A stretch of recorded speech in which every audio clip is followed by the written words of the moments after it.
Okay, good morning, everybody. My name is John Vin. I cover semis here at KeyBanc Capital Markets. We're pleased to have Cirrus Logic with us this morning. We have Jeff Woolard, CFO, and Carlo Berluigi, VP of Mixed Signal. Welcome, guys. Thank you. Thank you. Thanks for having us. Hey, maybe the first thing we can just talk through is, when you kind of reported your results, you talked about maybe seeing some pull forward of demand of smartphones and talked about how that kind of shaped kind of the back half of your fiscal year. I was wondering if we could just kind of recap that and talk about kind of the dynamics that are driving that. Yeah, I think there were a couple dynamics. We do think there was some pull-ins. It's hard for us in the value chain to know exactly how much. I think it's probably hard for anybody to know exactly how much. So that was certainly one factor. Another factor for our business that impacts what would be our seasonality is camera content. So as camera content becomes a bigger piece of the total revenue pie, that has to be shipped earlier. So there's another step in the manufacturing process. The camera content goes to a module maker and then goes to the end assembly. So even if you remove any kind of pull-in impacts, that's just a structural difference. As camera content becomes a bigger piece of the total revenue, you'll start to see that in earlier quarters than when it was a smaller piece. And that was showing up this year. That started to show up last year. But that was really one of the other driving pieces. So that was where impacting the timing versus our outlook for the year, which we think remains relatively the same. Thanks for walking us through that, Jeff. Just to follow up on that, you have been obviously shipping camera controller content for several generations right now. So if you've been shipping for several generations, why is it impacting the seasonality of this year versus previous years? Yeah, it's really it's a percentage of the total. So as we've shipped more and more generations, and those start to waterfall through different products, they just become a bigger piece of the total. And that's really what you're seeing. And that, as it waterfalls through, that does take time for that to develop. And like I said, we started to see that last year, see it this year. So it's just more of a structural change as the camera content grows, as a percentage of the total. Okay. Carlo, just a question for you. Mixed Signal's been truly a success story for you guys. You've done extremely well. You've seen a lot of growth in camera controllers. It seems like historically the drivers have been increasing attach rates, maybe higher ASPs as you migrate to latest generation camera controllers. When we think about growth going forward, do you still see growth driven in camera controllers, and what are the dynamics that you expect to drive that growth?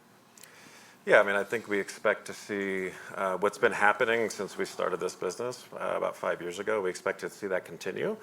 We're shipping 3 different generations of products, the latest of which has higher functionality, higher performance, a 6x increase in processing capability, and the customers continuing to take advantage of that.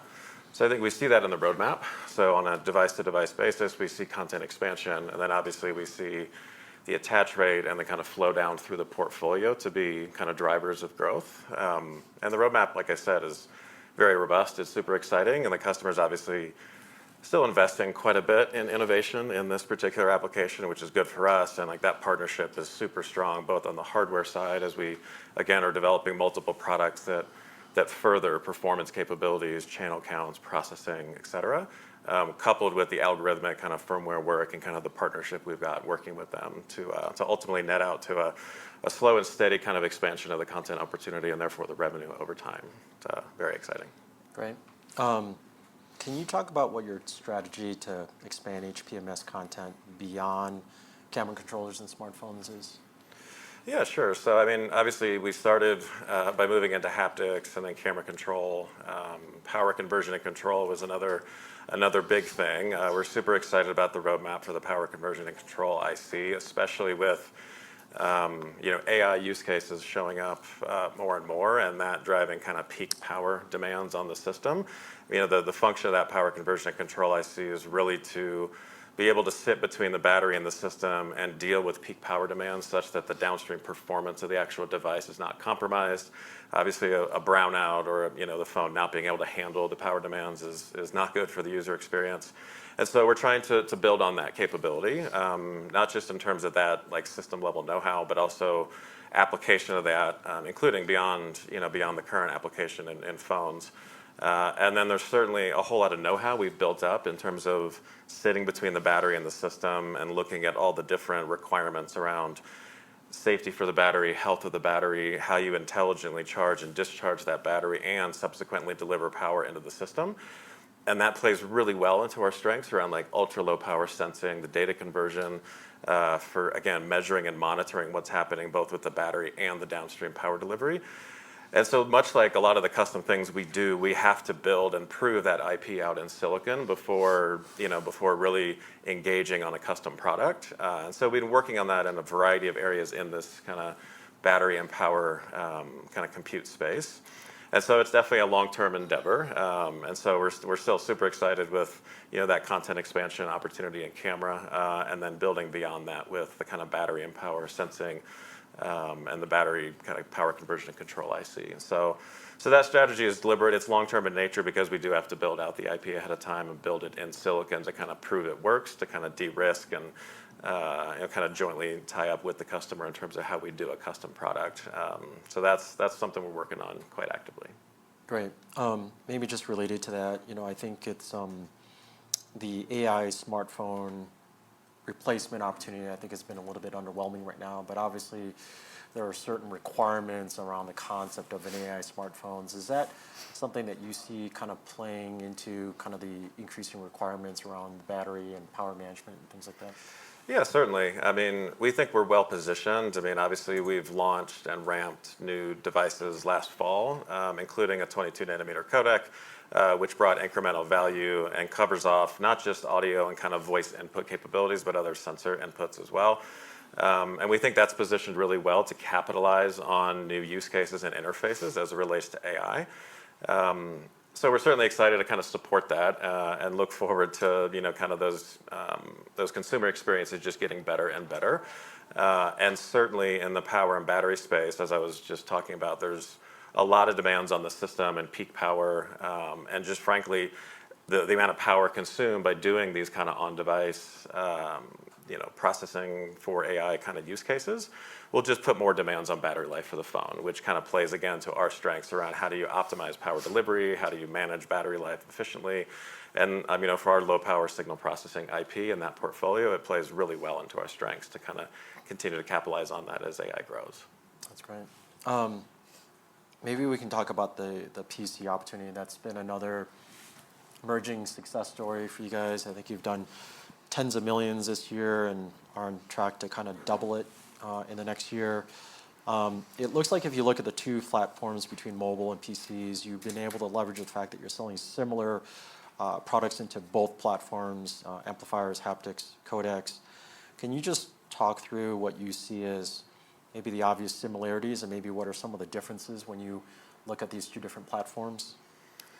Well, certainly the kind of design trends and form factors are common. So thinner, lighter form factors. I mean, laptops have been going through that kind of thinner and lighter form factor. And how do you do that without compromising battery life and user experiences? You could argue that the laptop OEMs have maybe been slightly slower to realize the importance of the audio and video or the audio and voice kind of user experiences. We've been shipping boosted amplifiers in smartphones for over a decade. And that's really just started in laptops. So for us, it's like an exciting like greenfield opportunity, reinforced with like actual like OEM customers like pulling on. We just need better audio and voice solutions. So there's a lot of similarity in terms of the underpinning kind of acoustic and audio challenges to deliver a really good audio experience. Laptop speakers are on the order of twice as big as a smartphone speaker. But there's still a whole host of design and systematic kind of challenges around how do you make what's fundamentally a really small speaker sound good. And frankly speaking, from our perspective, the solutions available to customers were just insufficient relative to delivering that experience. And we view that as like continuing to just move forward, and customers won't go backwards, right? I mean, especially when when they're all competing for, market share and see other, competitive brands doing certain things in audio and getting really favorable reviews and feedback based on technology we're enabling, we see that to just accelerate. And to the point on the last question around AI, like voice as an interface and like that context awareness and user experience with voice as an interface to, as one alternative to a keyboard, we just think that accelerates and drives an expansion of content opportunity for Cirrus that's super exciting. So certainly there's a lot of commonality from that perspective. The design process and the design, the design process is different just with ODMs and OEMs and the kind of reliance on Intel and AMD and chipset partners and the emergence of ARM. So there's definitely complexity in the ecosystem that's different from smartphones. But the underpinning technology kind of commonality is really strong, and the customer pull is great. So. That's great. Maybe we could take a step back. As you know, if you look at the PC notebook opportunity, you kind of displays kind of a long time entrenched incumbent who's, Taiwan company who's, very focused on, cost optimization. Maybe just talk about how you were able to kind of come in and displace, such a well-entrenched incumbent there. Yeah, I mean, certainly they are a well-entrenched incumbent shipping a variety of different technologies, of which audio is obviously one of them. To my point, I think the bar has been raised. And I think there's certain brands in the market that spend a lot on audio, and that shines through in that user experience. And then a lot of customers were getting kind of left behind in terms of that benchmark for audio and voice, exacerbated by, people working remotely and Zoom and WebEx and kind of other things that we experienced during the pandemic. And again, it's hard to go backwards. And so we look at it as not like, what does your chip cost versus the incumbents, but what does the total cost of ownership look like for a company to do business with Cirrus? So, it's the chip, but it's also, the algorithms and the audio and voice software that we can embed on our chip that can eliminate royalties of, software and other branded things. When you consider the quality, the reliability, the return rates, and just what that means for OEMs dealing with returns on bad quality or, vibrations and mechanical rattle-induced kind of distortions, and people just return them, like that total cost of ownership coupled with, our ability to enable customers to use, cheaper transducers, cheaper speakers with our amplifiers. When you net all that out and look at the total cost of ownership, we actually think it's a win for customers. And with that, they also get premium audio and voice experiences that we feel are unmatched in the market. On the last call, you talked about kind of a milestone about being able to penetrate into the mainstream notebook market, right? Which you felt was a big win for you. Your gross margins continue to tick up. Can you just talk about the differences and what you did to kind of get to that next milestone of going mainstream versus high performance, high end? Yeah, I mean, certainly we've started at the top. And, again, I think it is partly to do with customers wanting and needing that same level of experience and audio performance across their portfolio to not lose pace with other brands. And obviously we've also, we've repurposed parts that were built for smartphones, and then we've also introduced multiple new families of codecs and amplifiers that are specifically built around laptops. And that obviously includes, kind of broadening the portfolio to offer solutions that are more tailored for mainstream applications. So a slightly lower cost point, different configurations, and different optionality for, integrated amps versus external boosted amps. So again, I think it's a statement of broadening the portfolio, of being mindful and super close and collaborative with customers on what they can afford and where they're willing to spend money, and also contemplating the total cost of ownership. Like, okay, we can build you this amplifier, you can use a cheaper speaker, and like the total cost for the mainstream actually makes sense. And so we've been able to win on that, and then it's just close collaboration and close road mapping alignment with customers to really dial in budgets and functionality and capabilities. Again, with an aim to deliver really premium experiences, not just in the flagship, but also in kind of the mainstream commercial and consumer side of the notebook space. Great. Are there any questions? Great.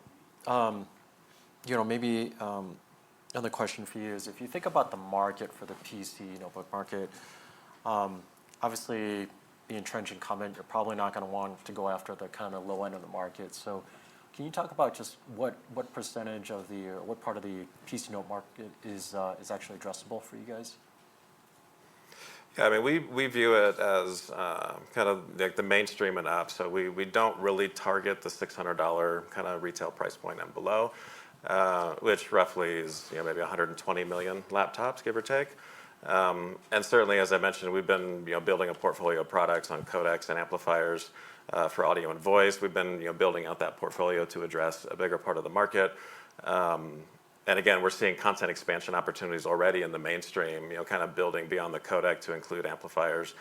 And so certainly the baseline is audio and voice, but beyond that, we're shipping haptics drivers into really premium kind of flagship models. And we've got some power components as well for power delivery, also in some of the AI models. So when you put that all together, it's like roughly a billion unit or $1 billion SAM for Cirrus. And so again, we've started basically from zero. So we're seeing a lot of good design momentum and starting to get new products and filling out the portfolio to address these different technology areas, both audio and HPMS. So yeah, I mean, $1 billion market in total for us. It's quite good. Oh, very nice. Can you talk about the Compal partnership and how that's helping you scale your business? Yeah, I mean, as I mentioned earlier, in terms of cost of ownership of using a company like Cirrus, the Compal is a new collaboration, really aiming to kind of to deal with systemic kind of challenges around audibility of distortion things induced typically by mechanical rattle. So there's a lot of moving pieces in a laptop, the keyboard and a variety of different subsystems, and those over time, or even on the production line, can introduce vibrations, and that'll distort the audio signal, and that'll not only cause a bad user experience, but it can be variable across the manufacturing line, which can result in the same product having a different user experience, and often it's not really optimized. And so we've used machine learning techniques and AI to model and predict where these frequencies are going to be in terms of mechanical rattle distortion, and we can automatically kind of tune that out to again have a uniform and consistent user experience across the manufacturing process and kind of up and down the portfolio. And then over time, we expect to continue expanding on that. So it's still early in terms of that collaboration. It's really not about scaling the business as much as it is about scaling and optimizing the user experience across the manufacturing process, and ultimately kind of reducing the total cost of ownership and not compromise on audio. Right. Hey Jeff, your long-term gross margin target is 49 to 51. You've been running meaningfully above it for several quarters now. Is this sustainable? What's been driving kind of that outperformance, and is there potentially an upward bias to your long-term gross margin targets? Yeah, I think a couple things drive the gross margin. As we have different product mix during a quarter, can be the timing of when we introduce new products, and then also the timing of some of our supply chain cost reductions. And so that can cause us to move sort of quarter to quarter. I think the other thing we look at for long term, what would be some of the growth of other diversification efforts that would cause us to change that long term goal. Those are sort of the elements we're looking at. But structurally, we're very comfortable with where we sit today, with being able to sustain the gross margin target we've given. Okay. Does HPMS just on average have a accretive gross margin profile in general for your business? It's difficult for us to say that. We don't necessarily look at it on an audio and HPMS from a gross margin target. We're more looking at the blended portfolio and making sure that the places we're at and the segments we're at are fitting in that long-term target. Okay. Maybe switching to operating margins. You've been running kind of in the mid-20s over the last several years. What's kind of the right target that you're looking at, and how do you kind of balance that against making the necessary investments in R&D to continue to drive growth? Yeah, when we look at that, we're obviously seeing where can we invest, and some of these opportunities that Carl has talked about. How can we balance our resources internally to make sure that we are hitting the different development cycles we need for all of these different segments? Right now we're comfortable with where our footprint is, but we will continue to look at different opportunities, and if we see something that is very attractive and it requires us to increase investment, we'll do that. So we're really not necessarily looking at trying to hit a target as much as we're trying to make sure that we have real operational discipline into where we're investing our dollars and balancing that with the opportunities we see. But with the end goal of, hey, we're trying to grow the company, we're trying to grow revenue, we're trying to grow long-term profit. And if we have to balance that or invest more in a quarter, we're certainly willing to do that. Great. Hey, Jeff, you come in with an extensive background in M&A. I'm just wondering if you could just talk about kind of your framework in terms of how you're looking at targets at Cirrus Logic. Maybe talk about scale. Are you looking at tuck-ins or larger size deals? And is this something that you've been asked to maybe take a closer look at? Yeah, we are certainly looking at some M&A opportunities. So not necessarily trying to categorize that as a tuck-in or a larger size. We'll look at both. What we're really looking for are combinations where we think we can really grow value, right? Really have some value accretion. Certainly in the segments that we're going into, as we're trying to diversify away from mobile, those are more of a target, more of a focus of where we're looking. How can we accelerate that? But really looking at, where can our IP, which we're very proud of, where can, we get some synergies to accelerate that, or where can our IP accelerate, a potential acquisition? Great. I get this question a lot. Just when you guys think strategically about customer concentration. Yeah. How do you guys think about that? Is that a goal of yours to diversify away from that longer term, or are you just focused on doing everything possible to grow revenues and to service that, customer concentration to your best of your ability? Well, we'd like to think those aren't mutually exclusive. Yeah. So yes, I wouldn't call it necessarily thinking of it as customer concentration, maybe as mobile concentration. And yeah, we are actively trying to diversify that away. I mean, Carl's talked about, certainly the PC opportunity that's been exciting for us. We're not running away from that, and if we can grow the mobile market, we'll continue to do that. So it's not an and or for us, it's both. But yes, diversification away from that segment is certainly a goal of ours. Right. Maybe just to follow up on that, historically, the Android markets, you've had kind of some fits and starts there. How are you looking at the Android market these days? Is that still going to be something you're going to be focusing on growing? Yeah, I think we've actually pulled back in terms of investments in Android for the purpose of it not really representing a good, exciting growth market for us. Certainly, we've talked about PC. We've talked about incubating other businesses beyond smartphones as really important, exciting long-term options for us. We certainly still have competitive products for audio and haptics in the Android space, but it's just as a total market, especially with a big chunk of the customers residing in China and that just having a bit of risk inherently with the geopolitical kind of climate as it is. We're opportunistically selling what we have, but not really focusing the R&D investments on Android, so that we can invest in, again, just expanding the HPMS content, but also building businesses beyond smartphones, especially in markets that have a bigger growth factor that's exciting for us long term. Great. Speaking about other markets, I think you recently talked about ramping some timing parts into the automotive market. That's a very kind of different animal compared to what you're shipping into. Just talk about the decision to kind of go after automotive and how big could that opportunity be over the next several years? I mean, Cirrus has actually shipped into automotive systems for the better part of 2 decades, primarily with kind of traditional data converter products for audio applications. We've also shipped timing products on Ethernet-based systems, through collaboration with other chipset vendors. And certainly, the core of that being audio related, I think we have a lot of kind of brand permission, if you will, to kind of re-engage. And we certainly see, the in-cabin experience for entertainment, tactile experiences, so audio, voice, kind of touch and sensing and haptic, all that part of the in-cabin experience as being pretty disrupted right now with the kind of transition over time to zonal architectures and basically having, kind of smartphones on wheels, as some people like to call it.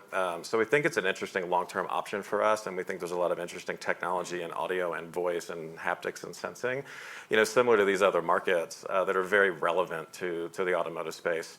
The timing product, I think, is capitalizing on that as well. So it's replaced an older device that was built in a process node that has gone end of life, and so we've updated that product. We've added functionality to kind of increase the application of it, and we're now already shipping that device into multiple kind of OEMs in the kind of premium audio space, or the premium kind of car space. So again, it's definitely a long-term endeavor, but the underpinning technology we've got for the in-cabin experience and the timing stuff that'll just get more prevalent as these zonal architectures take root is exciting kind of long-term option for us to build a new market. Great.